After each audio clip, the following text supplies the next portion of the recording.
that you are looking for out of our class today. And again, today's class is really focused on who are you as a conscious creator? What does it mean to be a conscious creator in our times?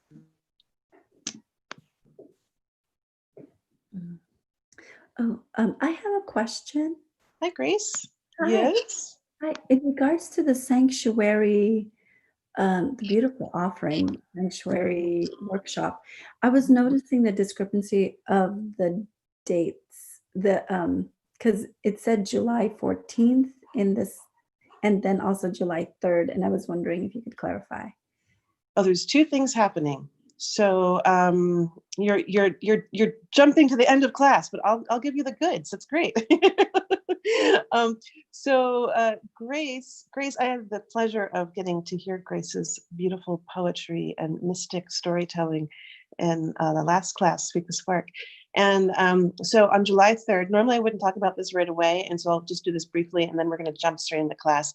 July 3rd, I have a guest teacher that's coming on as part of a new story series called Sanctuary. And that guest teacher is Brooke Medicine Eagle. And she's going to come do something we've never gotten to do before.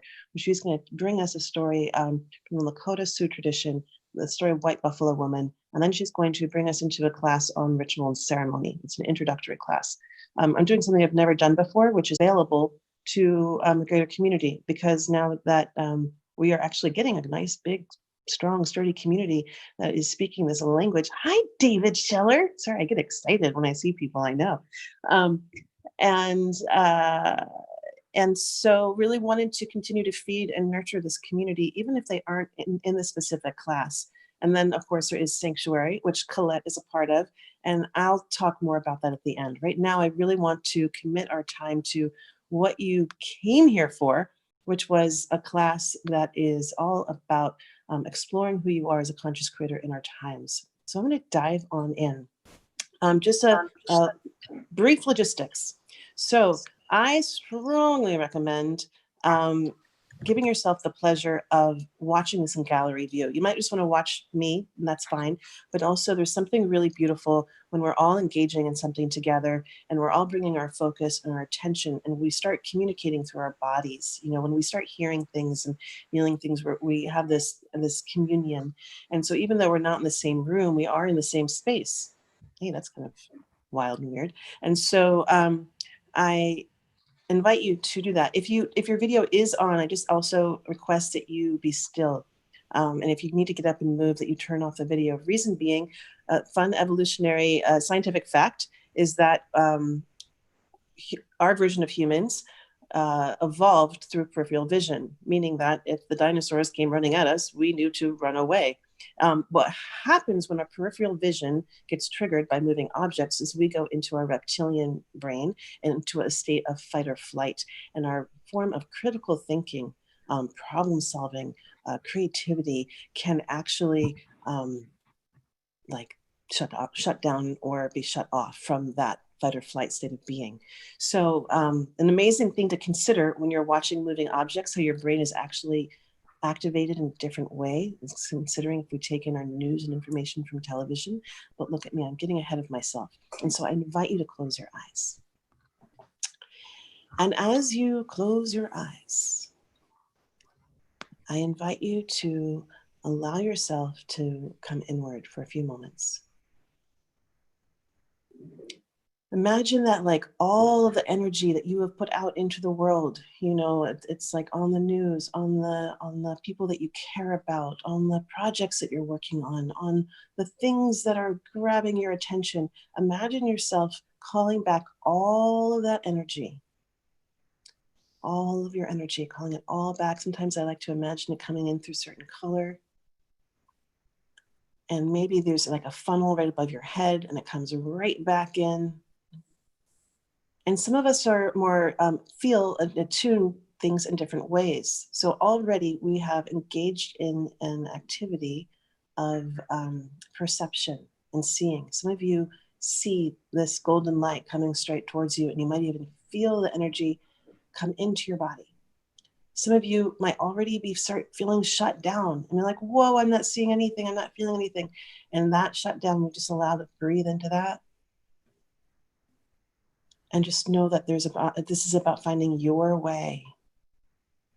This is, how do you see? How do you sense? How do you feel? That's the only right way that there is in this particular activity or exercise or practice. So let's come back to it one more time and just imagining all that energy that we've put out into the world coming back into our being. And as we feel that energy coming into our body, perhaps now that we're bringing our presence into our body, we can start to just attune to, is there a particular part of our body that would like to be nourished by that energy that we've called back? And without making any story, and here we are in this practice of trusting your intuition. Do I need to know why all that energy wanted to go to the lower left part of my stomach? Nope.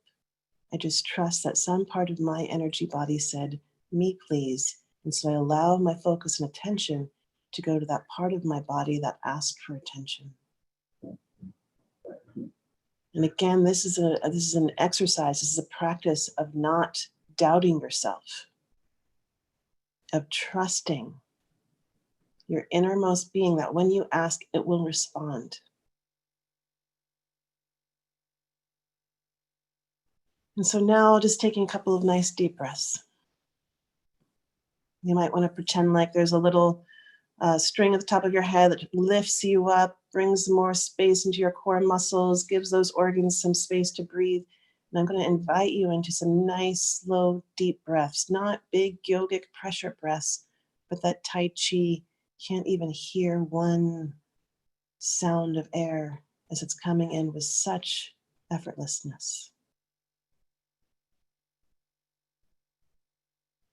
As you engage a gentle approach to this giving and receiving way of being.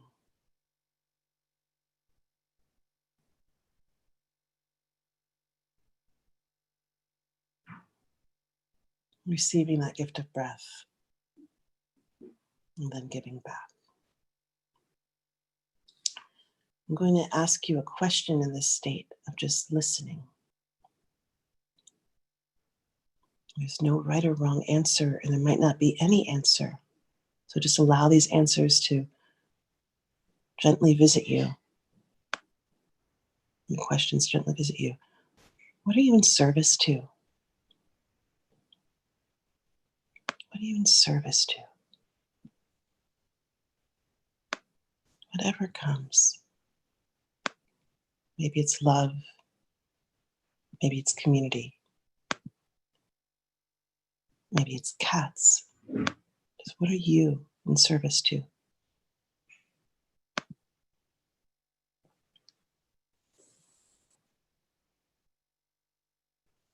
What question won't leave you alone? What keeps tapping at your beingness, bothering you, wanting to answer it? Is there a question that keeps emerging in you?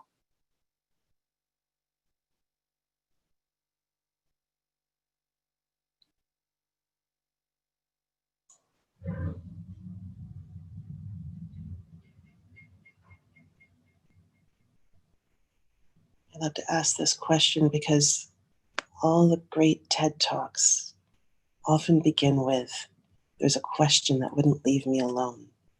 I had to answer it. So what in your genius is calling to you that's saying, please, please come to me? And what, how aware are you of the internal stories that are in your world that influence how you live in the outer world? Let me repeat that again.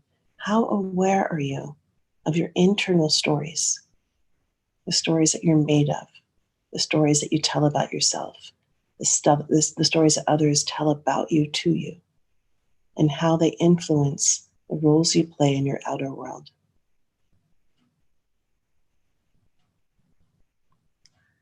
Again, there's no correct or right answer. We're just playing in the land of wonder. I'm going to bring you a quote. We think we tell stories, but stories often tell us. They tell us to love or hate, to see or be seen, and often, too often, stories saddle us and they ride us and they whip us onward and they tell us what to do, and we do it without questioning. The task of learning to be free. I'm going to repeat this again. The task of learning to be free requires learning to hear them, to question them, to pause and hear silence, to name them, and then become a storyteller. That is a quote by Rebecca Solnit. I love this quote more and more and more. I've probably read it a good 200 times. And for those of you who are repeat offenders to these webinars, you've heard it many times. And it's because I hear it just continues to come alive in the times that we're living in more and more ways. So welcome, everyone. If you are just joining, I invite you again to place yourself on gallery view so you can see everybody. One of the things is, like, if you hear something that really resonates, sometimes we can like put a hand on our shoulder and we're having that collective conversation. And if you have questions, I love to have as engaging a conversation as we possibly can. So feel free to pop up your hand or to place your thought and what's coming alive in you in the chat box, and I'll do my best to pick it up. And there are going to be times I'm going to ask questions. They're real questions. And that big question I really invite you to stay with is, is there something inside you that is nagging, that keeps coming back to ask you to tend to it? And it could be that thing. So, an example for me is I kept being obsessed with how people come out of jail with their dignity. I couldn't stop thinking about it. I was like, I just wanted to understand, like, how do people come out of jail with their dignity? So I started talking to anyone I could and reading as much as I could. And I read Nelson Mandela's Long Walk to Freedom. Actually, I listened to it. Much easier to listen to that big, long book. And I started to hear what I was looking for, and a little cut to the chase on that inquiry was Nelson Mandela, while he was put into prison, in all of his writings, never does he ever indicate that he took on the role of becoming a prisoner. He always remained true to who he was as an activist and as someone committed to justice. And every time a new warden would be assigned to the prison that he was moved to or went to, he always set up a meeting with that warden. So he never took on the role. And so as we come into this time in our world, and even with this whole game with masks, the story of, I'm not going to get into the politics of this. I'm just playing with this in the realm of story. So just back off on whatever just came up. I'll take a collective breath together because we all have such reactions.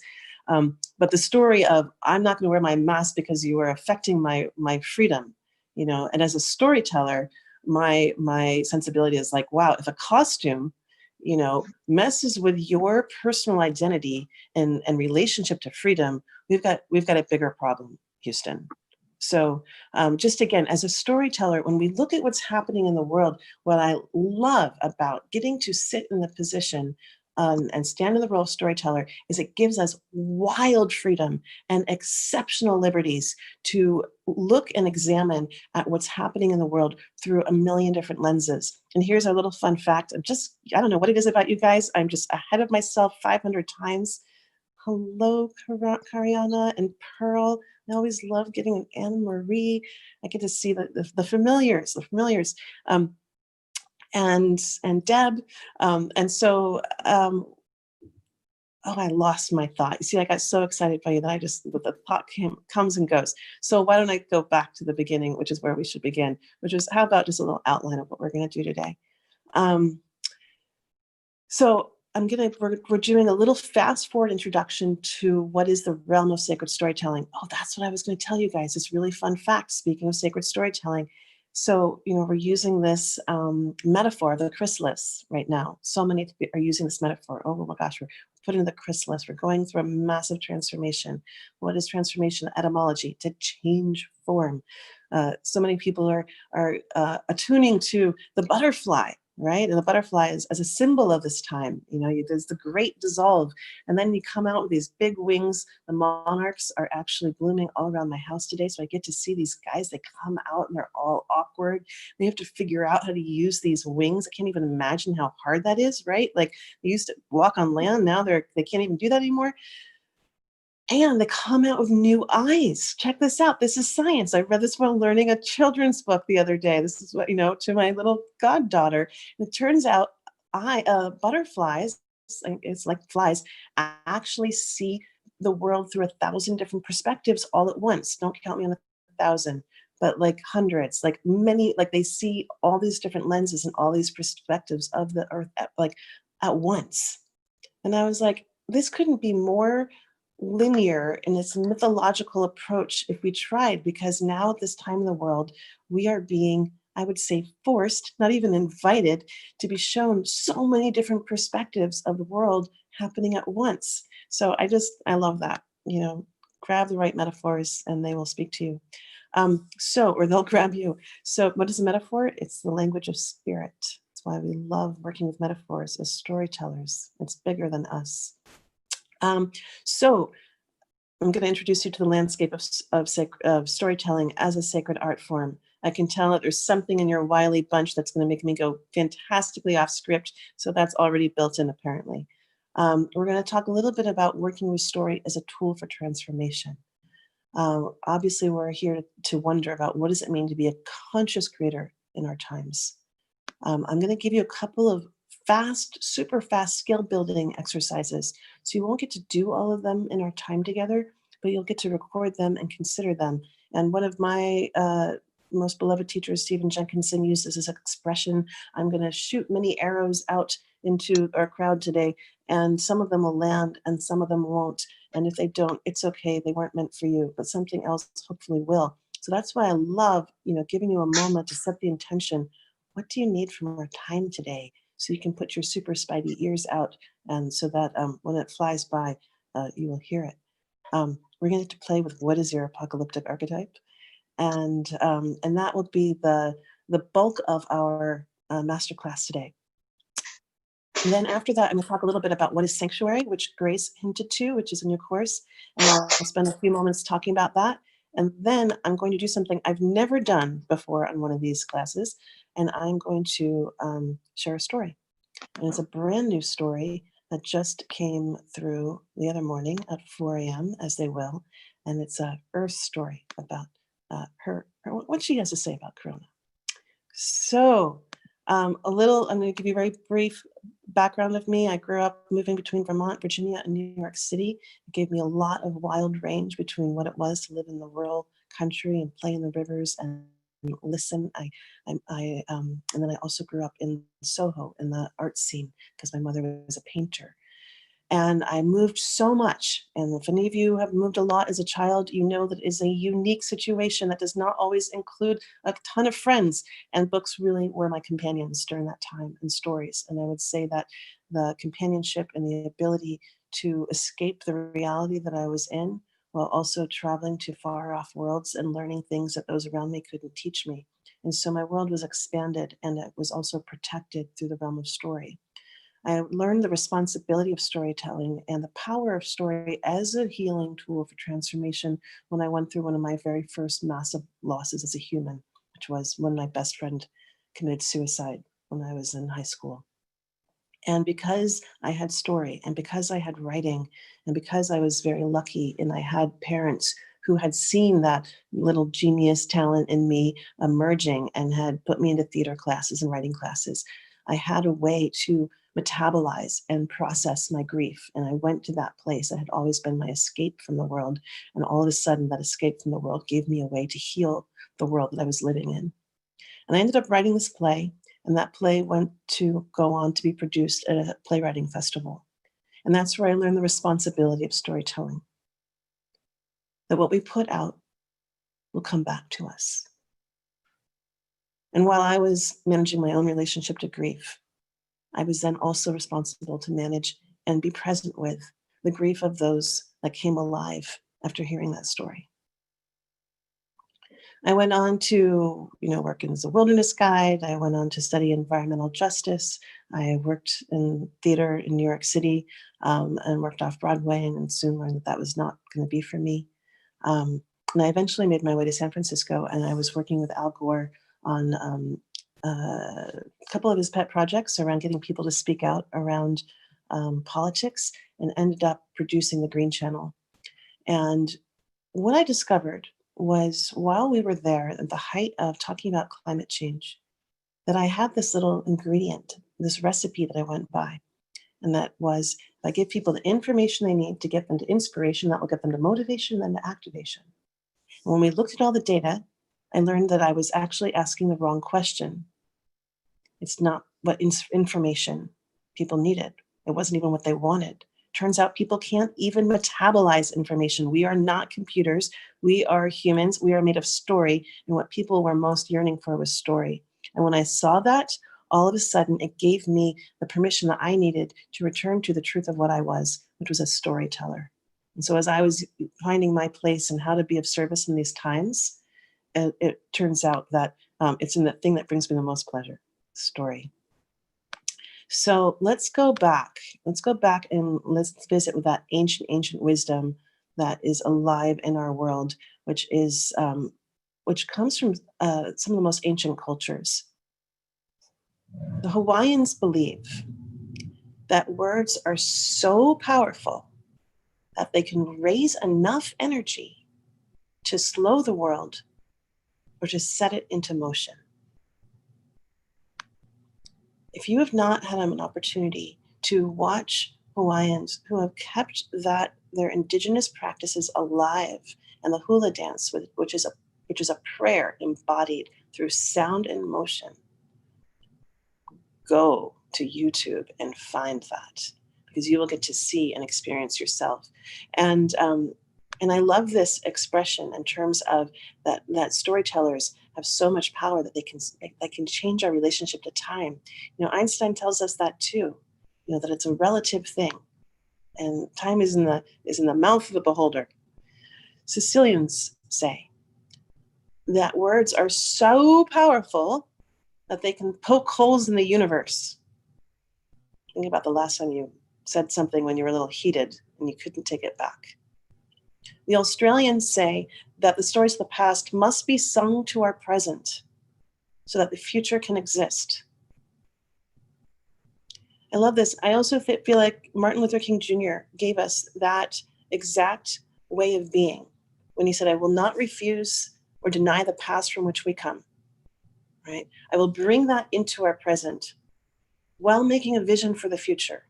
It's a very, when we look at wanting to make change in the world, that recipe of claiming the past, speaking it into the future, creating a vision that people can go towards, there's a loop there.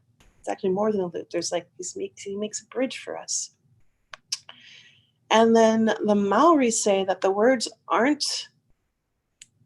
they don't describe the things, they are the things. And all the ancient religions agree that the world was sung, spoken, and chanted into existence. I'm going to say that again because it's really mind-blowing when you consider how much power and influence you have on the world around you, as we understand that this is some of the oldest knowledge from all the cultures around our planet agree that the world was sung, spoken, and chanted into existence. Abracadabra. It's one of the oldest words on our planet. It comes from the Aramaic mysticism, and it means I create as I speak. So I'm going to ask you to wonder something with me. I'm going to ask you to do something that I've never had to ask you to do before, because I had to move locations very last minute. And I need to plug in my phone because it's where the sound is coming from. And it just so happens that there are enough of us in the room who I know really can start engaging in a lively conversation. Can I ask you who are here I'm going to ask all of you to say, the question is, what is a story? What is a story? And I'm going to invite you as a collective to share while I'm so sorry, grab my cell phone charger so that I can continue to be with you. So do I have agreement with those of you who I know are my ringers? And for those of you who this is their first time, just know that this is an opportunity to practice eloquence. You don't have to know the answer. The answer is already living inside you. It's a matter of taking that nice deep breath, grounding yourself to the earth, opening to that creative flow, speaking with generosity, meaning not going too long, just getting to the essential of what wants to come through you, that wisdom, that gift to us. I don't want to miss these gifts. I can't miss these gifts. Hold on. Hold on. I'm going to give you something else to do because I want to give you something to do so that I get to hear all this because this is my favorite part. I can't miss the goods. Here's what I'm going to ask you to do. I want to invite you, we're going to skip ahead a little bit, but this way you can have a few moments just to consider. We're going to talk about your apocalyptic archetype, okay? This is a skill building exercise. And apocalypse, what is the apocalypse? The etymology of the word is, the etymology of apocalypse, it's a lifting of the veils. It's a Greek word. And so when we look at that word, if we understand that apocalypse is a lifting of the veils, and we can actually see what's here, right? It's that moment in The Wizard of Oz when they pull back the curtain, right? It's the moment in our society when all of a sudden we're like, oh, racism, wow, we can't run from it anymore. Oh, economic injustice, oh, we can't run from that one anymore. It's like it's all in our face. We're getting to see everything. So I would say that perhaps the word apocalypse has been actually hijacked from us to mean the end of the world, when really, if we are students of etymology and understand that words will actually give us the codes to understanding the world around us, then when we understand apocalypse, we're like, oh, it just means the end of the world as we know it. Because now the veils are lifted, the curtain's been pulled aside, we can actually see the truth of everything of what's there, including ourselves. Okay, so the game that we get to play with is the game that we're playing is, what is your apocalyptic archetype? That part of you that comes alive when the curtain's pulled back. And so I'm putting in the chat room, so when you think about what is that apocalyptic archetype, an archetype is a universal structure. So there's the goddess of love, there's the wise woman, there's the priest, there's the priestess, there's the sorcerer, right? We understand that these are all archetypes. They all live inside of us, and that some are more activated than others, depending on who we are and what we're doing and what is allowed from us in the world that we're living in, right? And so I'm asking you to go into that essence part of yourself, that part that's coming alive, and start to play with it. You might be a bridge builder. You might be bridging builds between worlds. You might be a mirror. You just have to show people the truth. You keep looking, keep looking, keep looking. You might be a way shower, and you're the one that's got the bright light. You might be a metabolizer, that person that is able to be so present to really feel the grief, and you're metabolizing that grief in our world. So I'm going to invite you to break through the ideas of what we know as known roles, and acceptable ways of being, and come into the truth of what are you. You just might be a love button. And every time you go out, you're just sharing love. It doesn't matter if you're in the post office or the paint store. You're smiling and you're just sharing. You're that Care Bear, So there's some in the chat box. There are a couple of questions that you can ask yourself about your apocalyptic archetype. I will be right back, and see you in just a moment.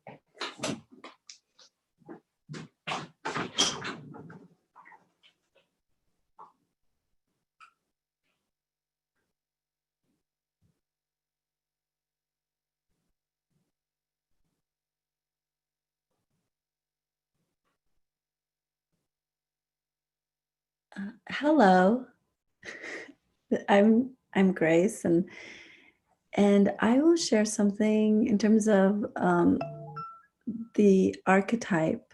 The archetype that I've been playing with during this time is a bridge builder, between dreams and reality. I have a lucid dreaming practice that I've had for 20, 25 years. And I share some of the messages that come through there for this time. And so in that way, I see myself as a bridge.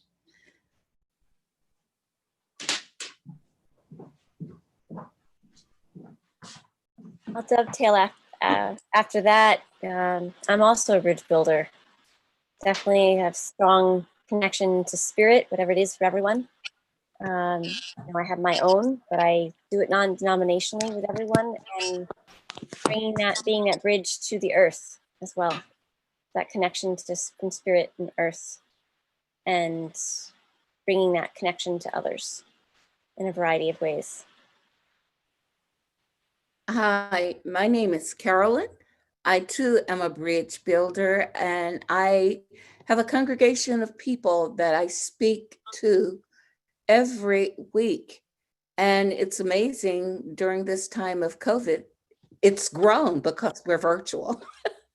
So there are people that I'm bridging with the stories of our history, our ancestral history, reminding them of we've been through this before and we will come out on the other side because we've come out on the other side before, and assisting in standing in that place of ease. And this is what is now, but knowing that we will come out on the other side. So thank you. Thank you. Thank you.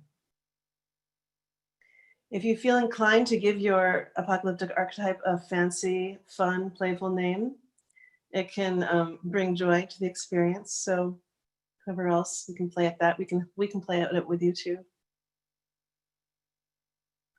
Hi, I'm Sandy Cohn, and my apocalyptic archetype is a light warrior. And I would say about 2 months ago, I looked into my name that my parents named me, and they were certainly not in touch with what names meant when they did that. And my name actually meant light warrior. So that was a big surprise. I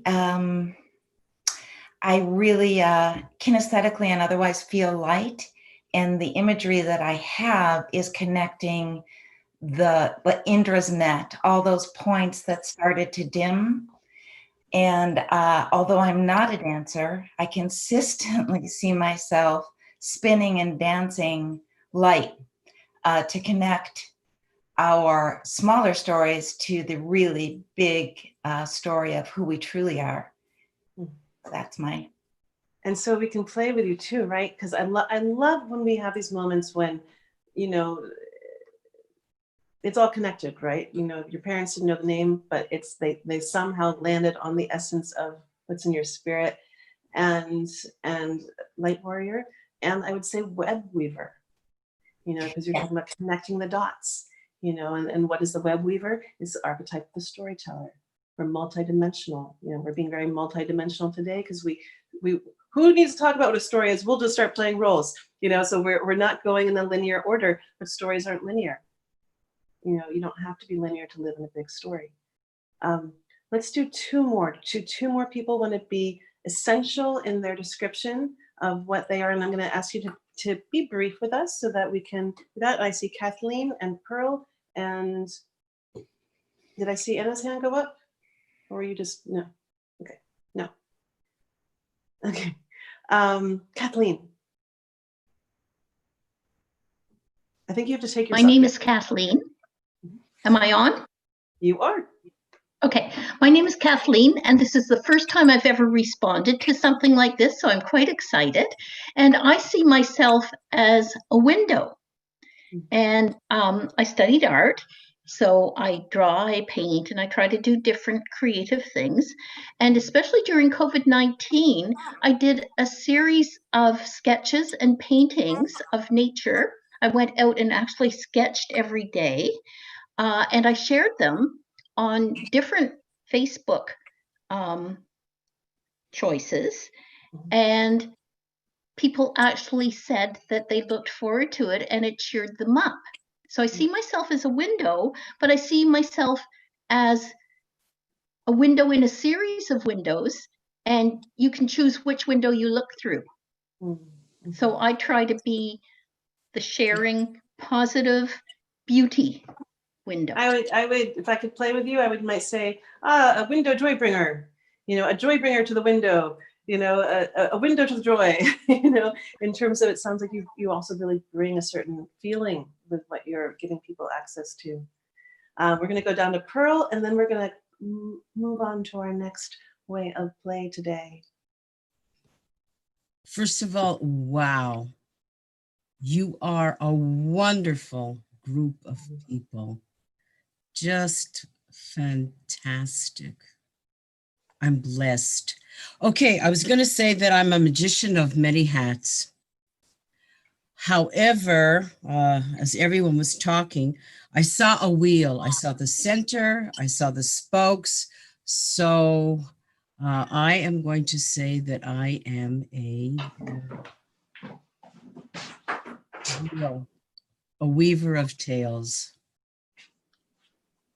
And I like the word weaving. I know that when women talk, you can interrupt each other and you can go in and out and weave in and out. With men, usually, excuse me for the generalization, it can be a little more difficult. So I believe that all conversation is a weaving.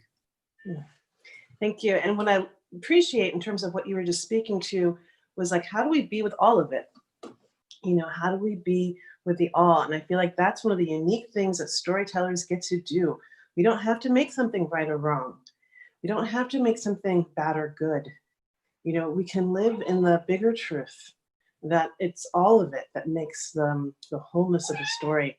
And it's like, if there's anything that I feel devoted to as a storyteller, it's in wholeness and all the expressions of that.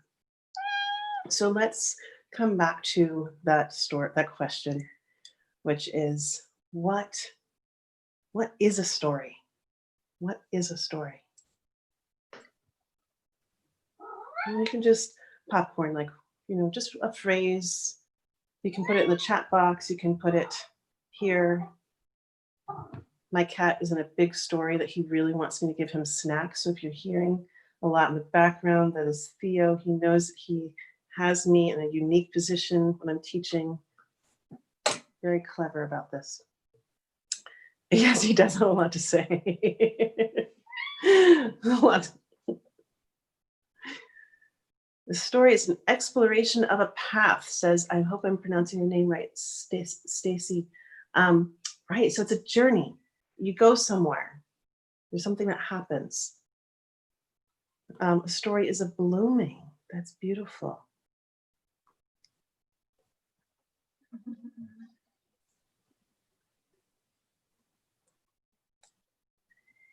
There's something that happens. Oops, sorry. Sorry, who was just talking?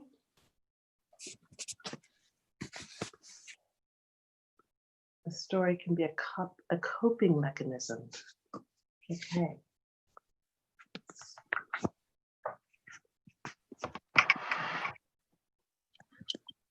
A story can be the life that we live it. It can be a form of healing. It's got a wisdom and a moral about life or something, right? So there's different kinds of stories. We have wisdom stories, which they give us an opportunity to harvest our life experiences. They're my favorite stories, wisdom stories. You take this time in your life that was just horrific and hard, and wow, what a bummer. And then you go in there because you're a storyteller, and if you're a storyteller, you know that everything that happens in life is just going to give you material for the next great story, right? And so even when you're in it, even when you're in the muck of it, you're just taking notes about how horrible it is and all the different feelings, because eventually you know that you're going to cultivate it, that is going to become compost, and you're going to harvest what happened, and that you're going to be different on the side of it. You're not going to be the same person that was living that story when you're on the side of it, the person that can tell that story, and you're going to guide people through that journey, and so that's one of the beautiful things about what's a wisdom story is it's like a gift that you can give. You're not going to just re-traumatize everyone through the story telling them about your trauma. Very different experience. We do a whole class on that. A story is creation of an image and to express an emotion. And one of the things, we have a professional actor among us. I happen to know at least one, David Schiller. And one of the things about acting, and one of the things that stories can do is, and one of the reasons why it's so much fun to go to the theater or go see a movie, is that we get to access emotions that perhaps we can't access on our own. And that's one of the things that we can do as storytellers, is we can give people access to those things.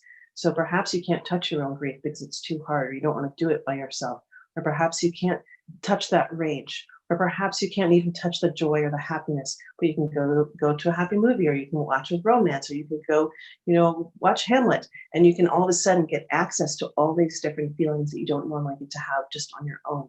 And it's a way that we can support each other. It's a kind of a wild thing that happens. Also, I can't get into the brain science right now, but our brains are very easily tricked when we're watching stories. And so when you watch a horror film, it doesn't know that it's not being harmed. You actually have the same chemicals that are going off in your brain, same things with love.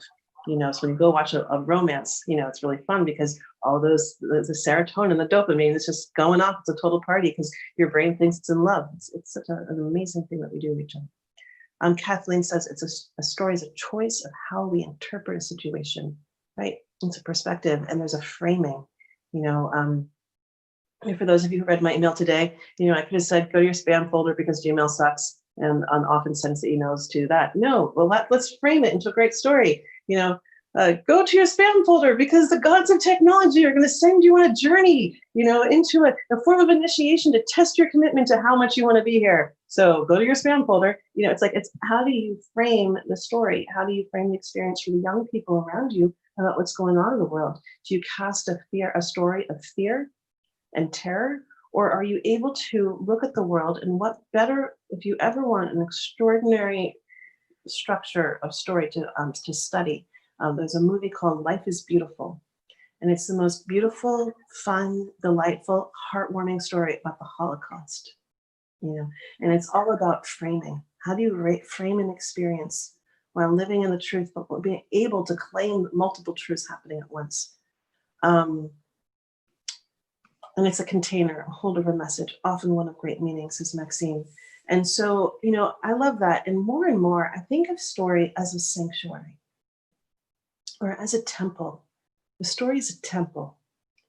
And it's a place where people can go to come into relationship with that creative life force. What do we call that creative life force? I think many of us have different names for it. Some might call it the muse. Some might call it the ancestors. Some might call it the earth speaking out loud. Some might call it God. I'm just going to call it that creative life force. And when you go into the world of the story, when your listener can truly come into the story and rest in that temple, in that sanctuary, they can see parts of themselves that maybe they didn't have the courage or the ability or the tools to see before they were in this place.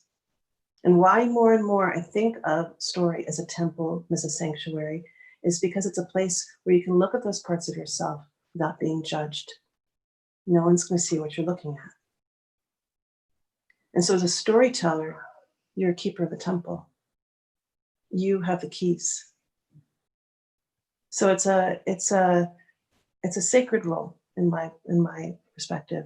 David's saying a story is a way to be in another's body. Whoops, there's another big thing that came in. Body's mind and experience. Right. So you get to experience someone else's perspective through story. So these are all beautiful ways of expressing story. I'm now going to go into an extremely unpoetic version. And since humans often refer to themselves in the latest technology, I'm going to follow that train and speak to story as in the form of technology. It's an operating system. And in that operating system, we are taught our belief systems, our values, and what we believe is possible. So think about the stories that you were raised with as a child. Think about the stories that you were told about our country. Think about the stories that we're being told about the particular situation that we're in. Think about the fairy tales. And think about how they affected your view of the world and what you believed your role was supposed to be in the world. So if we play with that, now let's play into What is a sacred story? Oh, Grace is typing. What is a sacred story?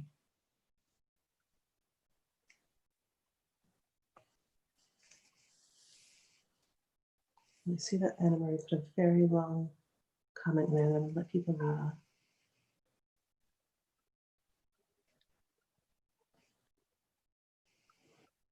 Okay. No one's falling for my trap today. Kariana says a story that emerges naturally from one's heart, soul core, and not the mind. Ah, beautiful. So it's right. It's not coming from the ego. It's coming from somewhere else. Sandy's saying it put us in touch with the divine and beyond. Right. That what is that divine? We'll speak a little bit more about that. And it vibrates through my body. I know it was meant for me. Okay. So now we're talking about resonance. So it's a story that has a resonance. So the thing about calling anything sacred is that it's a setup. And the reason why it's a setup is because the moment we use that language, we inherently say that something else is not sacred, right? It's a weird thing. Well, what does sacred mean? It says, I see the life force in you. I honor and respect the life in you. I see this as sacred, so one mountain is sacred, but the mountain next to it isn't, just because of how we see it. See, it gets confusing really fast. So, but going back to this idea of saying when we evoke that language of sacred, we're saying that we see the divine in you. We see that divine life force in you.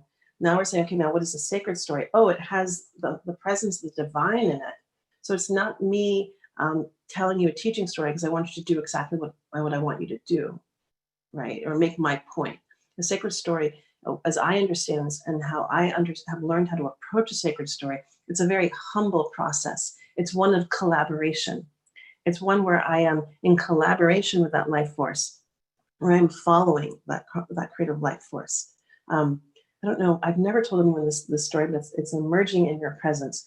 And I once, I used to be, I was sitting with Paul Hawken one day, and I was telling him about this big story that came through. And I was doing this thing of being humble. There's a fine line between humble and false humble, right? And I was just like, well, I just received the story. It's just coming through me. And he was like, whatever. He's like, I'm the one that sits down and gets my butt in the chair and the discipline to write and finish the book, and that is his like strong formed ego, and I think that there is a true collaboration. Yes, the spirit comes to many people and will come through them and will speak to them, but not everyone is willing to wake up at 4 a.m. and to listen to the story. Not everyone is willing to put their pen to the paper and capture the story or the thing that's coming through. And not everyone wants to or chooses to share what they heard and received. The storyteller that works with sacred storytelling is that wild weaver in collaboration that has that trust and that relationship with the divine, that discipline to write it down and capture it, and then to craft it in such a way so that it can be shared. So there we go. I've never shared that in a webinar before. Thank you for calling it forth. So when we look at a sacred story, what we're doing is we're saying, okay, this story that's unique is because it has a life force that's here to serve life. So I can tell a really hard story about the Holocaust. I can shine the light on racism, but that there's going to be something in that story that has beauty. And what is beauty? But it feeds the soul. So there's going to be something in it that is nurturing, that feeds people so that they can receive the depth and those universal truths that are here to serve life. They're in the story that you're giving. Okay, normally I talk about zombie stories, but we're going to skip that today because we're going to go straight to our last little fun activity. And this is one of my favorite things. And I think this is one of the best skill building things. This is called flipping the story and getting roles to change. Okay, so let's say that you are in a story and there is a bad guy, like really a bad guy. That bad guy might be cancer. It might be a human.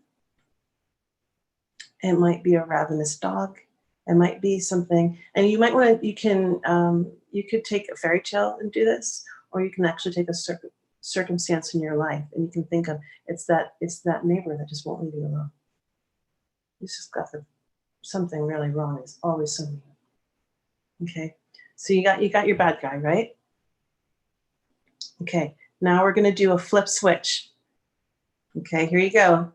Changing, we're stealing the story. We're going to flip it upside down, and we're going to recast the bad guy into the role of the master teacher. Okay. Oh my gosh, this person, this being has come to serve you, is here in service of you. Flipping the story. They are offering you an opportunity to strengthen parts of yourselves that you have not been willing or given the opportunity to engage yet. Colette, thank you for laughing with me. So perhaps you have to grow a backbone. Perhaps you need to learn how to be vulnerable. Perhaps they are showing you something that you have not been willing to look at about yourself, and you are forced to address your own shadow when you stop making them the bad guy and so wrong. It doesn't mean that cruel things still haven't happened. This doesn't mean that an injustice has not been done. But what this does do is gives you an immediate way to change the role that you are playing, and an immediate way to change your script and your dialogue, and gives you, I know it's so simple, right? It's so simple. And it gives you a way to see the divine in them. And what happens when you change the rule of how you relate to them?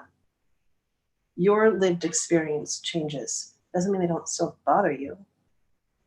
But all of a sudden when you say, oh, okay, how about my higher self meets your higher self, and I'm going to recast myself as being, the devotee of learning my life lesson, so that I don't have to do it again, and honoring what this is, what's being given to me as a gift. I just heard, I think Vayana, who's in the class from Sanctuary right now, just told me this great story. She was at the farmer's market.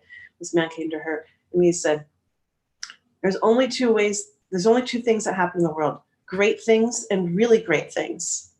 And she said, really? And she's like, yeah, great things are the things that you want to have happen. Really great things are the things that the universe orchestrated for you to have happen for you that you didn't even know that you wanted. Again, it's like framing. It doesn't mean that we don't have grief. These aren't ways to, and to, what's the word, spiritually, it's a super shadow, to like escape the pains of being human. This isn't about not being present to grief. This isn't about denying your anger or rage about something that isn't that isn't respectful or honoring. But this is about giving you a way to find your own life force power in that moment. Right, thank you. Spiritual bypass. We're not doing that here. Okay, so any questions, anything that's come alive in our time together? Or what I'm even going to ask you to do right now is, we're coming towards the end of our time together. And what I love to do is give people a moment to anchor in what you are taking away from what we've done so far. What do you want to anchor in? What do you want to take away? It might be some of you that didn't get to tell your apocalyptic archetypes might want to type it in or speak to it. Or if there's just something that surfaced that you just want to anchor and be like, yep, I'm going to take that away. You can speak it out loud, or you can place it in the chat.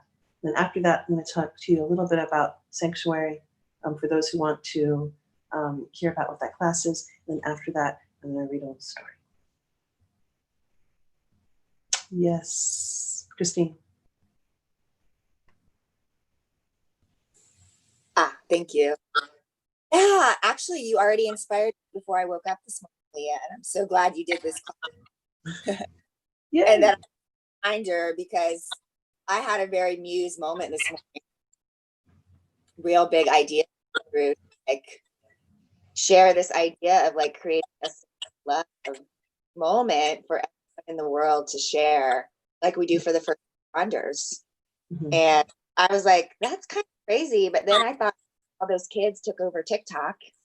And I was like, all you got to do is create something and give it to the kids. And in 15 days, get a global moment where we can get together and sing and dance and hold each other in love. And I was like, if that's not a crazy muse, like inspiration, like, I don't know what is. But I was spending 20 minutes calling like the couple people I know who have thousands of followers. And like, if I created this, would you do it? And they're like, hell yeah. Like, I will go to my people and I will say it online, like, and draw, paint, sing, dance, and just bask in love. And I feel like this moment you helped me see, like, I'm the waypointer. I don't have any followers, but I have people who have followers. Well, and I would call you an igniter. This is one of my favorite archetypes to play, actually, is when you see someone who can do something and you just light the match underneath them and then you walk away. You're not starting wildfires, but you're like, here, well, I'm just going to spark you and your idea. So thank you. Thanks for listening. Well, let's see it in 15 days, okay? Like, if you tell me and I'll feature it. So keep me in the loop. Okay. Helen's saying, I'm willing to capture the story because I love the moment of the story, but it is overwhelming to slow it down to the physical level. Thank you. And Minnie is saying, my takeaway is the flip switch. Yes. April's saying, love flipping the story idea. Sandy's saying, it makes it you see from a different perspective. And Anna's saying, today in my 52nd birthday, happy birthday! When we all give a little sunshine. Anna, are you gonna tell us who you are so we can give you a little sunshine? I'm gonna take a vow of celibacy and I'm done for now with intimate relationships. Okay. All right, so sending you some love on your new story. Yes. Okay. Anyone else just want to anchor in something that you're claiming? Kathleen's saying, thank you. Thank you for that. I really appreciate that. All right. If no one else feels inclined to speak, I'm going to give you a final quote because it's sort of like bowing to your Tai Chi teacher. We've bowed to those who have come before us by honoring the words of those who are walking this great path of commitment to word and story and showing up in the times that we have to give. So here's your final quote. Act as if you are people of consequence so that I can treat you as such and that you matter. What must have happened to people who unconsciously agreed that the best presence in this world is to have no consequence in this world? I'm gonna read that again because it's like, whoa. What must have happened to people who unconsciously agreed that the best presence in this world is to have no consequence in this world? It is a velvet gauntlet, this idea of being of consequence. It doesn't clink when it hits the ground, but you can feel it. It would be proper to proceed that there is consequence to us being here. That was by Stephen Jenkinson, a mighty fine elder who's speaking about what it means to be an elder in our times. And I strongly recommend, if you're needing to hear some wisdom words, like Carolyn was speaking. Carolyn, you're a wisdom keeper. Thank you for bringing that to us. He's another voice in that realm. All right, so that's our class for today. Thank you to everyone who came for that. And now for those of you who want to hear about Sanctuary, I'm just going to speak for a few moments about what this wild new class is. And this class came to me truly birthed out of the time of COVID in terms of what's needed for these times. So I'm going to put a little link on here, and for those of you who want to go look at it, you can. It's a beautiful class. And so basically, I've been teaching online, doing sacred storytelling for quite some time. And Stephen Jenkinson, Bruce, that's the person who has that quote. And here, you know what? I'm even going to go back and I'm going to give it to you because that is the kind of day this is. Here you go. I'm going to put that in the chat box for those of you who would like it. So I've been teaching sacred storytelling for quite some time online and have been really in this place of reintroducing people to storytelling as a sacred art form. It's not something that a lot of us have no story as in our time. It's been used for us. It's been used against us. And it's been used in all different kinds of ways. Let us even track that language of use. When you go back and follow the etymology of use, if you really follow it back, it comes to the word slavery. Okay, so whoa, what are we saying? That we're enslaving a story for our use? Well, you're going to get the most out of it. I don't think so.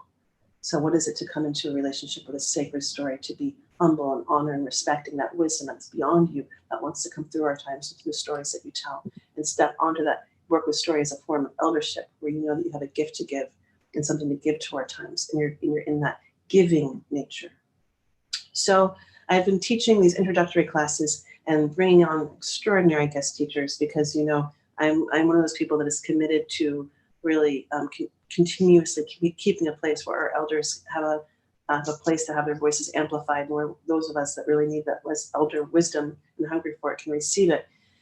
And after many years of doing this, really got to that while we were doing a lot of introduction to a lot of the big concepts and the philosophy and the theory and the actions, we weren't able to get deep enough. And I don't know about you, but in this time of COVID, wow, what an opportunity to go deep. And I really got, it's time to go deeper in this work. And it's time to create more space. And also it's time to give people, in strange times, rather than sign up for a 9-month course, let's get people really focused on the specific part that they really want, that really will receive them. So I created smaller modules for this longer course. So Sanctuary is the introductory course in the first module to this new program, which is called the Adamkara School for Sacred Arts. And the program itself goes through all chakras of the body. And Sanctuary is that first chakra. And what it does is it focuses on who you are as a creator. So whether or not you're into storytelling or not, or writing or not, Sanctuary is really committed to all people who see themselves as creators. And I would say that all humans are creators of one thing or another. And it supports us in becoming conscious creators. And what it does is it is a really out-of-the-box wild class where that really engages the technology. Look up the etymology of that, because it's a truly true use of that word in this, the technology of prayer, ritual, and ceremony as you step into fully activating your creator matrix. So what does that look like is that what I understand through the process of doing that, and one of the students from Speak the Spark, a couple of students started calling to me and they said, I told them about this process of creating psychic silence when I create. And I asked, I was like, does anyone want like the guidebook on psychic silence? And I didn't know if anyone would be interested. And all it takes is like more than 3 people to say yes, right? And so more than 3 people emailed me back and they said, yes, we want the guide to create psychic silence. So psychic silence is something that I've been creating over about a decade. And it's a process that I didn't even know I was creating, which is when I would go in to work on this really big book. And it was a book that I really created through the deepest kind of listening. And so that when I needed that deep kind of listening, I actually needed a silence that was separate from the world that I lived in. And I also just instinctively knew that I needed to get away from matter. I didn't even know why, But what I'll tell you now is that matter takes up energy. And matter, the things around us, we're all looking in each other's rooms and homes, like all these things take up energy, and all these things hold stories and belief systems, and they reflect our values, and they hold a certain energy that we are then creating in. And if we're not completely aware of that energy, then it's going to affect what we create or don't create. So as I sat down at the beginning of COVID to create the guidebook to how to create psychic silence, I realized that I had needed to create it in my home. I couldn't escape. I couldn't go to the little house at the edge of the ocean to write. And so I needed to create the psychic silence in my home. And I started in my bedroom, and I pulled everything apart. And as I started to pull everything apart in the process of doing that, the book literally came through, and this entire curriculum for this class. And I started to get, oh, this isn't just for me. This is something to be shared. This step-by-step, very specific process of being able to catch all the different stories that are living in our space. So here's a room. I'm actually in my housemate's room because technology will not work in my office today. But like as I started to do this, oh, what roles am I playing unconsciously? What are the scripts that I'm not aware of? They're living in my space that have inhabited my dreaming space. And as I started to recreate this space, and what I really realized is I was creating a sanctuary that I could create within, which is ironic because I don't write in my book, in my bedroom. But here was the thing, and I realized that why do we start in our bedroom is because it's the place where we're dreaming. And so we want that place to be so protected and so clear and so consciously tended. So this class actually takes place in your bedroom, and it invites you into this process of recreating your space into a sacred space. And it gives you all the practices that includes ritual, that includes ceremony, that includes prayer, as you identify and find all these different energies that are living in your psychic space. And then we give you the material to compost and transform your relationship to them through story as we go. And what I understand about this process is that, one of the oldest, understandings and wisdom keepings is as above, so below, as within, so without. And as you recreate your physical space, you will see and not be able to hide from all of your strengths as a creator and all of your challenges. So your creator archetype is going to reveal right before your very eyes. And you're going to see where you, excuse my language, kick ass as a creator, where your total strengths are, and you're also going to see the parts that you really need assistance. Maybe you can start a project like nobody's business. Maybe you can't finish it. Or maybe you're that person that needs like 4 people at your side to help you create the structure to begin so you can launch. But once you're in there, you go. Or perhaps you're a builder and you're that person that's like right in between. So you're gonna understand that, so that then when you come out, you will know exactly what you need to thrive. And so my goal, the thing that I love to do is I love to play with creators who can gallop, And so this is what I think of. It's like we're preparing ourselves to be able to gallop. And when you're galloping, when you see those barriers in the way, they're playthings. You just soar over them. Doesn't mean that you don't ignore the barriers, the blocks, right? Because if you ignore them, you're going to hit right into them. But if you're getting a good gallop and you've got that momentum, you can start playing with them. So that's the kind of fun metaphor that we're doing. It's a 6-week class. We begin on July 14th. And I've also brought in, so we meet 6 times. We meet on Tuesdays at 10 a.m. To 12 p.m. Pacific Standard Time. And then there's a couple of other things that are there. There are 5 master guest teachers. And as we step into this relationship with ritual and ceremony, it was really important for me, again, to bring in the elder keepers, the people who kept these traditions alive. And so our first guest speaker will be this Friday, Brooke Medicine Eagle. And she will be actually telling us a story of White Buffalo Woman, which is a story from the Lakota Sioux. Really speaks to how to live in these times. And then she's also going to do an introductory class on ritual and ceremony. And we're going to be integrating some of those rituals and ceremonies into our class. We also have Alika Atai, who is an indigenous farmer from Hawaii. And you're like, wait, we're doing a class on creativity. Why is a farmer coming into this class? And here's, again, it's as within, so without. To how do we fully embody the metaphor? So as storytellers, we are seed planters. We are always planting seeds. So to understand the true practice of what does it mean to prepare yourself to plant seeds, what does it truly mean to be a gardener? We get to really imbibe in that, and also learn indigenous practices of gardening. And yes, we are literally planting seeds as part of the rituals in this class. And we're also going to have Elaine Dougherty, who runs another mystery school called Priestess Presence. And she's going to lead us in a class on how do you prepare sacred space and how do you prepare the temple within. And again, as I speak to before, if story is the temple and you as a storyteller are the temple keeper, how do you prepare yourself? So we bring Diana Dubrow in, who is a scent priestess and one of the few people that's carrying some of the ancient knowledge on anointing. And so she's going to give us a class on anointing. And then last but not least is Kristen Meyer, who's going to bring us into a visionary drawing class and will lead us through a practice of creating a sacred symbol for your space. So that is Sanctuary. You might just say, I just want the guest teachers. I can't actually do that class right now.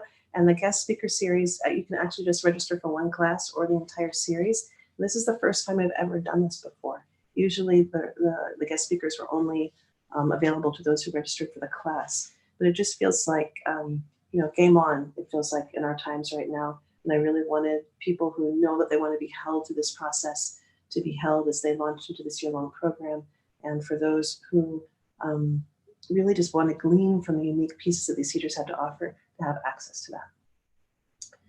You also get a small group that you work with outside of class. And that's your team of greatness. And they're there to look and find and support your greatness and to really hold you through and help you be accountable so that you finish and really thrive in the group setting, along with the Facebook group and all that kind of good stuff.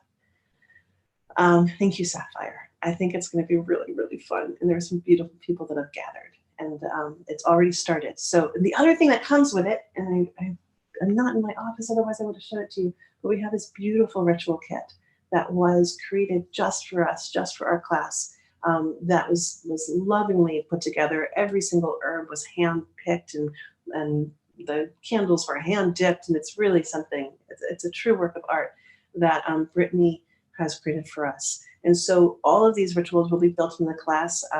If you want to get the ritual kit along with it, then that is there for you. But by all means, it's like you can also gather all the materials on your own. So it's all there. Curious about your year-long class, says Colette. Okay, so I haven't actually launched the page yet, but I'll tell you a little bit about it. I'll even give the goods and tell you that so much of this came through dreams. I have this very inspired expression, and I really heard it's time to change the shape and form of your school. And what ended up happening was the Autumn Carter School for Sacred Arts. And it's actually based on the principles of a starfish, the principles of a starfish, and meaning that has regeneration codes of starfish. So basically, it's set up to have 6-week modules and 4-week modules that team up together. So for example, the sanctuary is that first 6-week module. We go in to explore where our stories are, what wants to be composted, what wants to be shed, what wants to be polished, what wants to be harvested. And it's this massive discovery process, right? So that's the in. Then we come out. It's just like the ocean, right? It's just the in and the out. And we come out, to give our gifts through a 4-week story class called Mythos. And that is completely committed to you just telling one story that is your creation myth. So,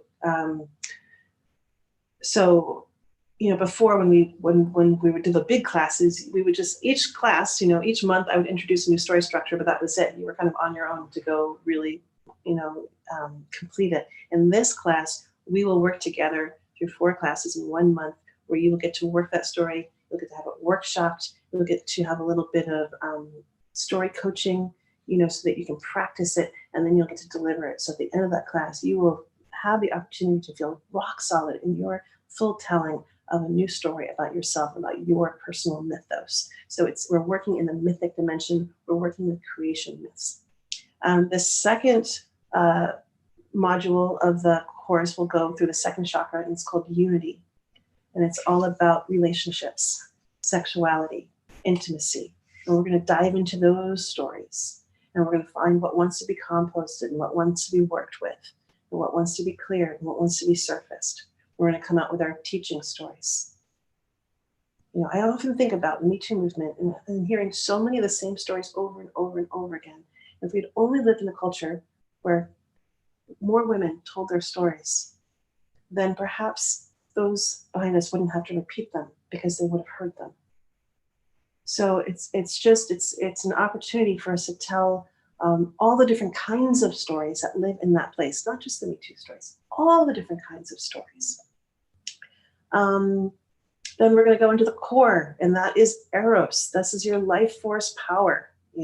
This is your life work, your purpose. So we're going to go inwards and go into the stories, into the areas that are messing with that. And we're going to come out with our wisdom stories, our threshold stories. And we're going to go into the heart. You're getting it, right? This goes back and forth.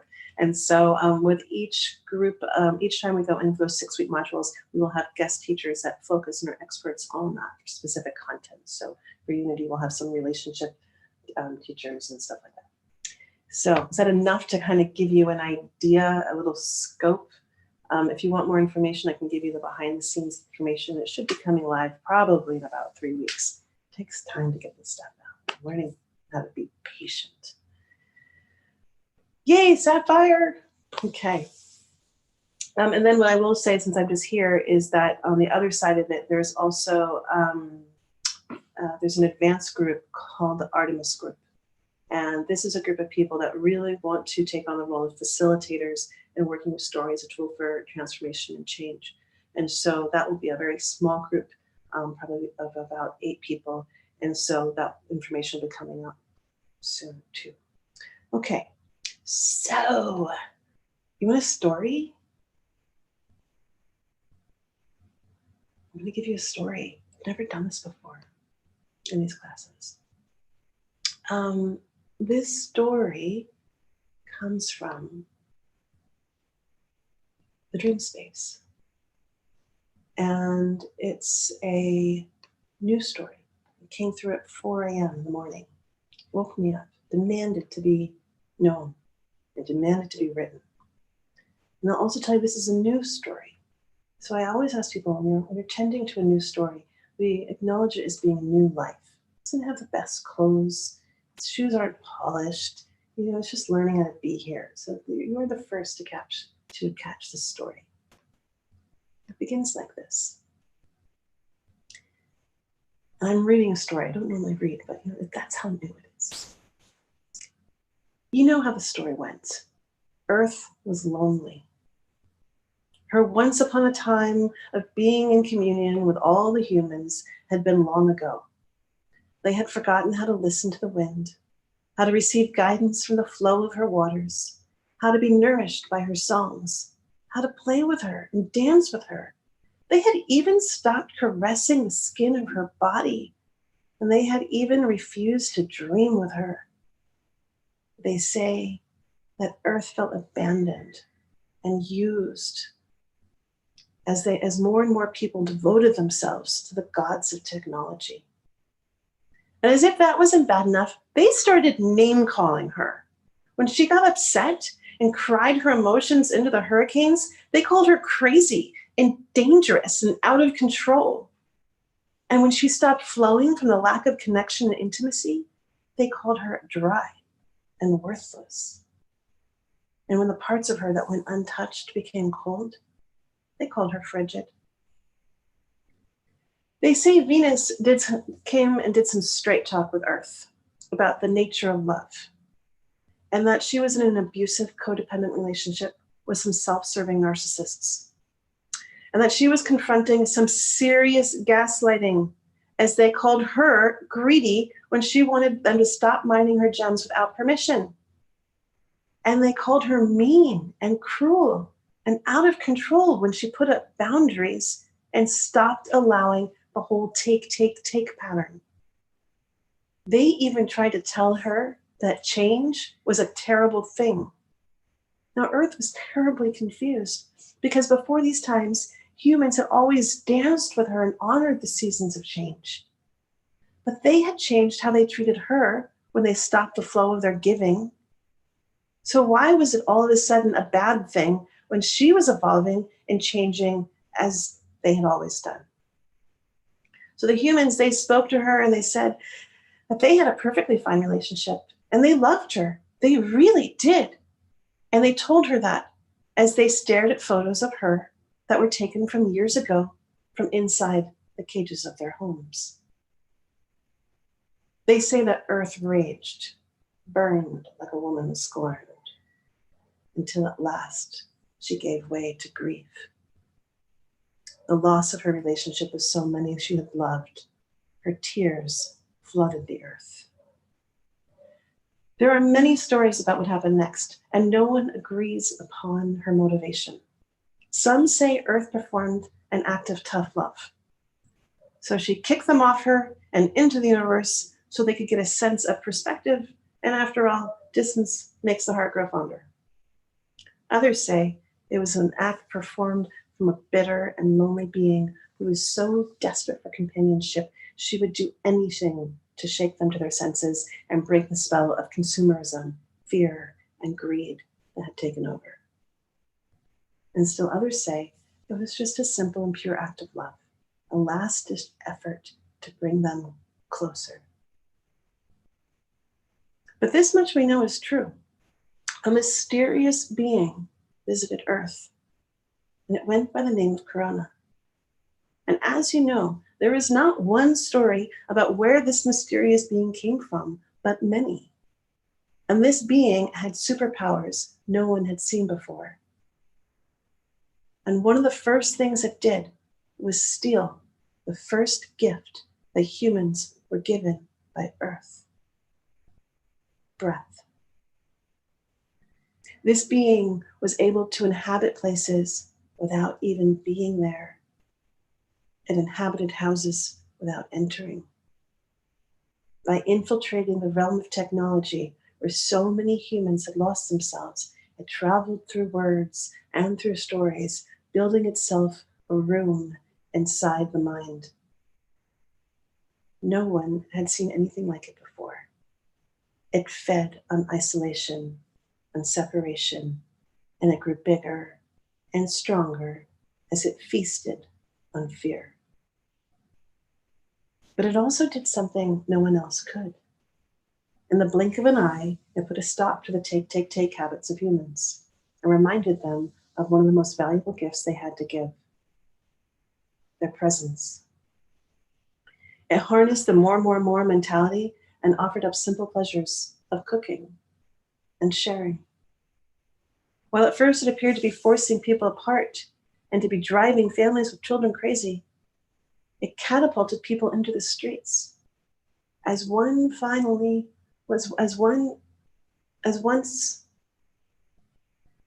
who were finally alone with themselves, could no longer sit still with the injustice that they had been running from. New dating apps formed, bringing together those who are most heavily impacted, single families and families with young children, with single people who are looking for companionship and connection. All of a sudden, we were creating stronger systems of community so many had been longing for. They say that the fear of not having enough gave birth to a surge in gardening, and at last, the earth had a way of communing with humans again. They say the birds were listened to and even watched. They say that Earth got to giggle in the next chapter of this part of the story, because the science that had declared, that same science that had declared that she was dangerous for her simple nature of change, that same science declared that she was now the only safe way and place to connect with others. That the safe way was by going outside the walls of their home and connecting in the presence of the bare and naked earth. The ocean took delight as more people than ever visited her shores, and the trees shivered in wonder as humans rested beneath her and climbed their limbs. And they say the lakes even laughed and danced and swayed with love from all the companionship. The flowers had never felt so seen. And they say that Earth, at the end of the day, was saying, you want to be together. You want to know what it feels like to be connected. You want to know what is real, what it feels like to have a shared reality. Come, she beckoned. Receive my present to you, which is your presence, because as the world turns, outside your walls is the safest place to be. And that is your story for today. So thank you for playing with me today. Such a pleasure. And if you have any questions, thank you, Anna Marie, happy birthday. If you have any questions, then by all means, I'll stay on for a couple moments. And there you go.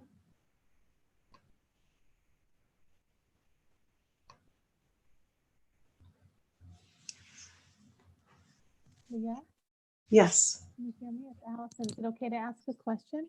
Yes. Thank you so much for that. First of all, that was beautiful. Thank you for sharing that story. Oh, thank you. Well, really, just a beautiful, beautiful framing. Oh, Right thank you. I had a question about, I know in your email about the masterclass, you mentioned the hero's journey and how different cultures other than Western culture have different perspectives on that. And I'm wondering if you could touch on that. Sure. Sure. So I can, I mean, well, what I want to say is I'm not the scholar in the hero's journey, but I can share what I know a little bit about it. So we'll talk about the structure of the hero and then the hero's journey.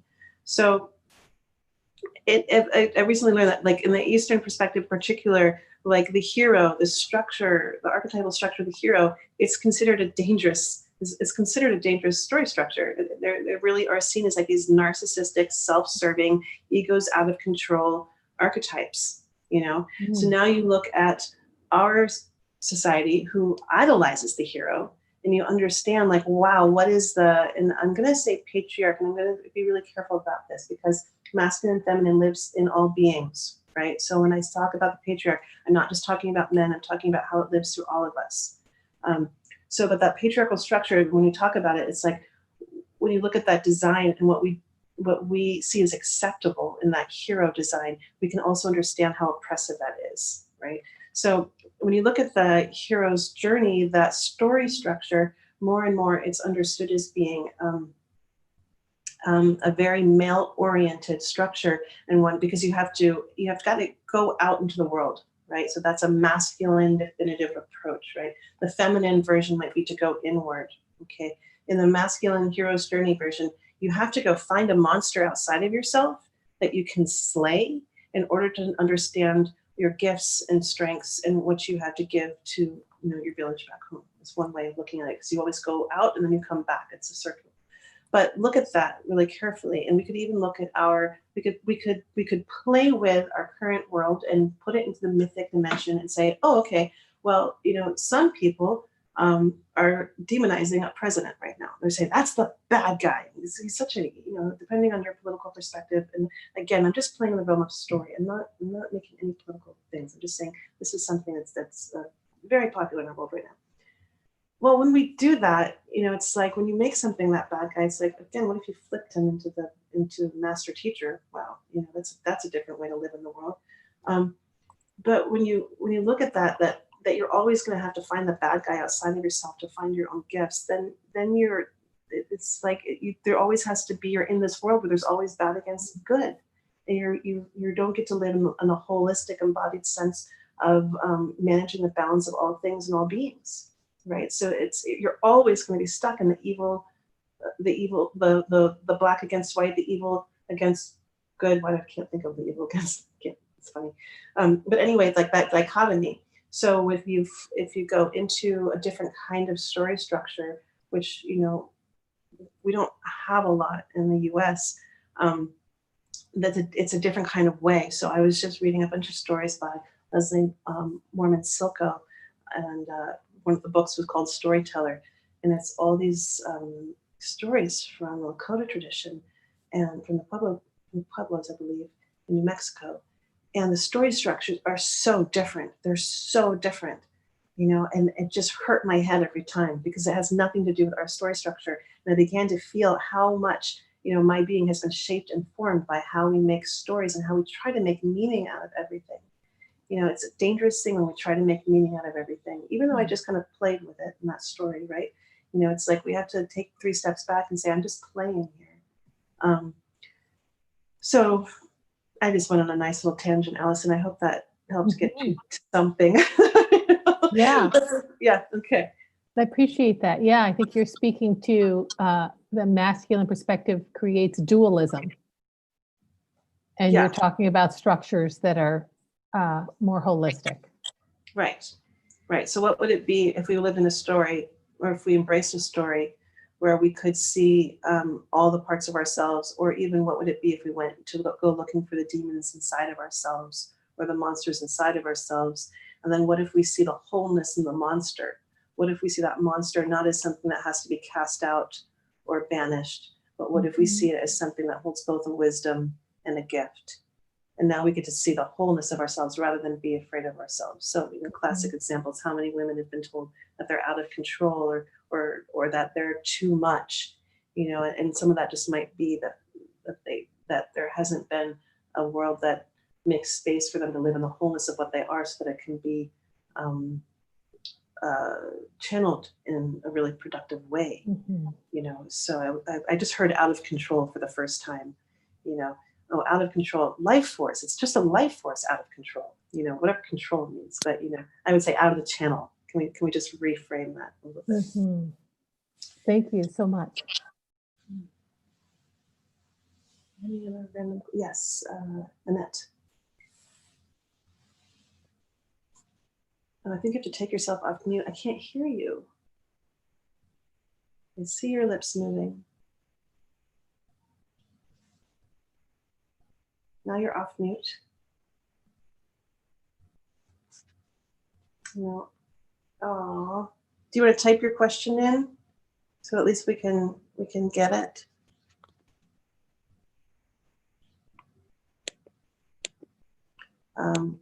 Yeah, sorry, I hate that. I know my audio just stopped working, so I have to call it on my cell phone. So you're hearing me on a cell phone and seeing my on my computer, so I can see all of you. Type in your question if you can. Anyone else have questions, inquiries? Could I ask a quick question? Yeah.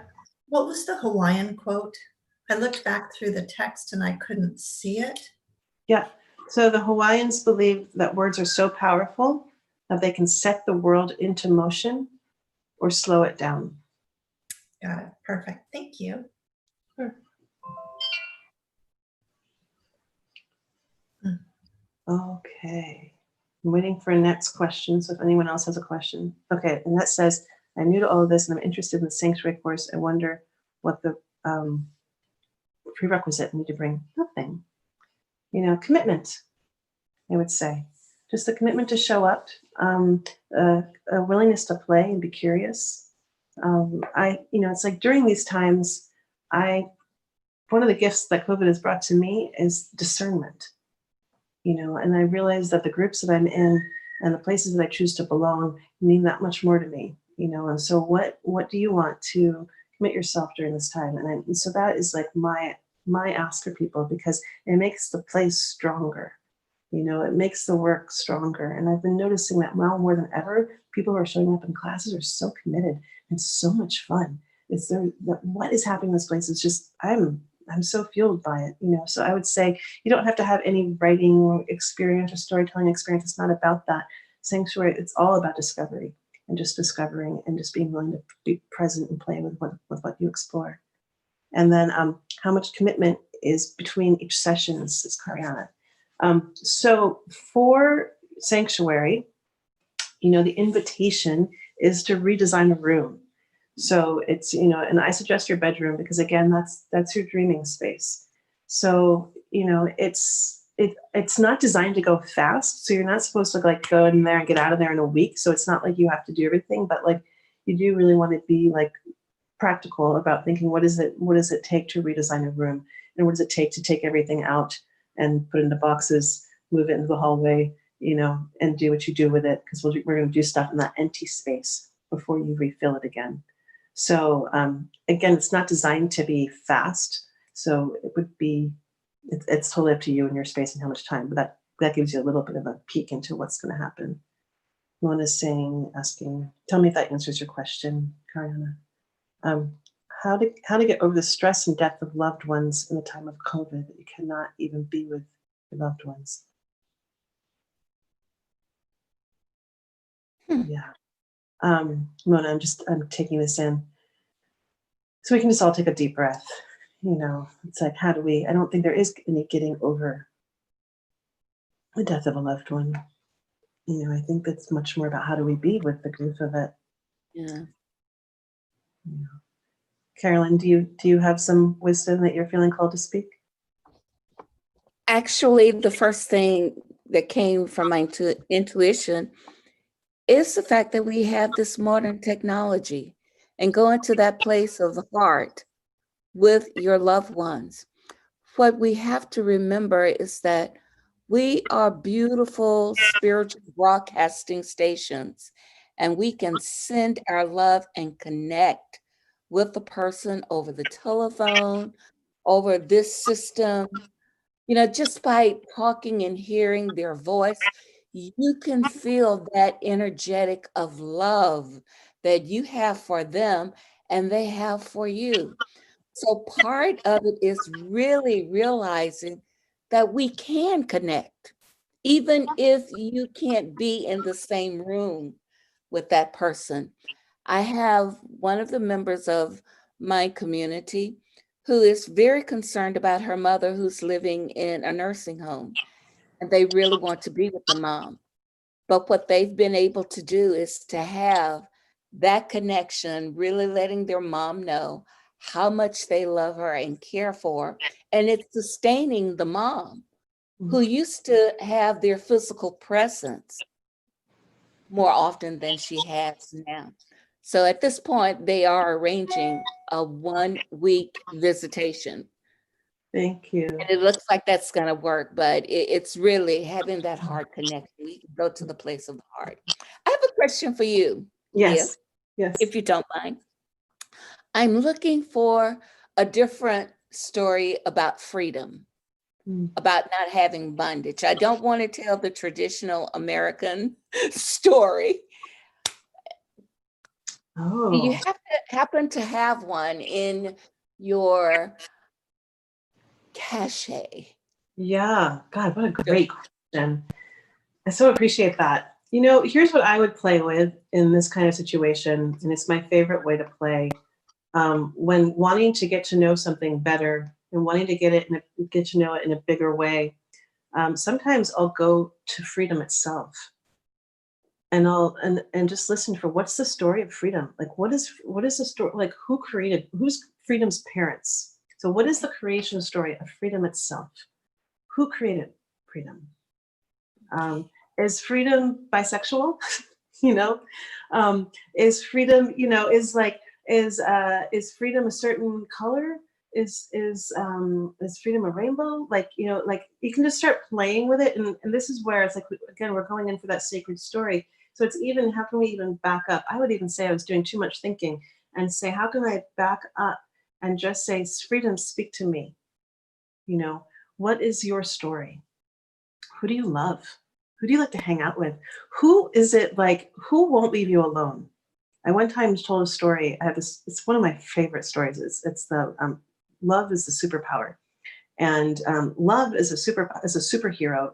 One of love's superheroes is that it can never die. It can change form, but and one of the scenes in the story is love walks into a bar. And every time love shows up at the party, love's got its gangs of pals, and it hangs out with love and ecstasy and joy and pleasure and romance and rage and jealousy and hate and codependency, and look, if you invite love to the party, all of its friends are going to come too, so just like any big community, you got to figure out who you want to hang out with and who you don't. If you're going to invite love, that's just the deal. So sort of how can we just expand our imagination and our understanding by entering into that place of awe as we get to know, okay, what is freedom really? And what does freedom want to tell us? And Carolyn, I hope you write that story, and I hope you bring it to the Story Sanctuary on the website, on Facebook, and share it with us, because I'd love to hear what you discover. I thank you, because I was really thinking I wanted a story that would capture everybody. I know we're celebrating Pride Month, but there's so many issues that we're dealing with now. Until I know there's freedom in every corner for everybody. So thank you. Mm-hmm. You're welcome. You're welcome. You're welcome. All right. We've spent such a delicious amount of time together today. If there's anything else that is burning that wants to be said, great. Otherwise, I look forward to seeing you and reading with you. And Allison, always a pleasure to get to hear your voice. And have a good day. I'll take everyone off mute so we can say goodbye together. Bye. Bye. Have a lovely day. Hi, Leah. Bye. Bye. Thank you. Good to see you. All right, take good care. Take good care. Check your spam boxes. Go on your adventure for the next email. Bye. Thank you so much. You're Bye. welcome.